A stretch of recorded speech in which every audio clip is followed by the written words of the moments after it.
राज्याचे उपमुख्यमंत्री एकनाथ शिंदे यांच्या निर्णयांमुळे आता राज्यातील सर्वसामान्य नागरिकांना हक्काचं घर मिळणार आहे। एकनाथ शिंदे यांच्या अखत्यारीत येणाऱ्या गृहनिर्माण विभागाची बैठक त्यांनी नुकतीच घेतली। या बैठकीत त्यांनी सर्वांसाठी घरं ही महत्वाकांक्षी योजना राबवण्याचा मोठा निर्णय घेतलाय। याच बैठकीत त्यांनी गृहनिर्माण विभागात आमूलाग्र बदल घडवून आणण्याचा निर्धार व्यक्त केला।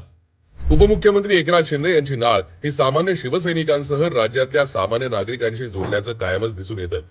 मुख्यमंत्री पदाच्या कार्यकाळातही त्यांनी सर्वसामान्यांचं जगणं सोपं करणारे अनेक निर्णय घेतले।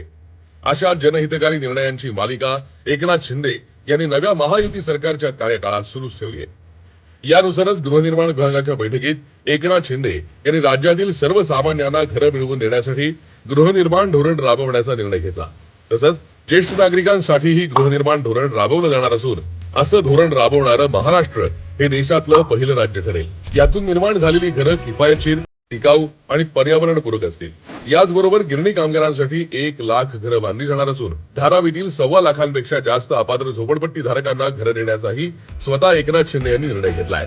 कायमच सर्वसामान्यांपर्यंत सरकारची मदत पोहोचावी ही धोरणी वृत्ती यातून दिसून येते।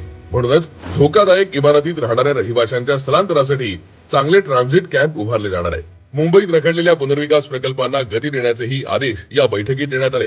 बिडणी जाळ पुनर्विकास प्रकल्प, पत्राचाळ पुनर्विकास प्रकल्प, मोतीलाल नगर 1, 2, 3 या वसाहतींचा पुनर्विकास लवकरच केला जाईल।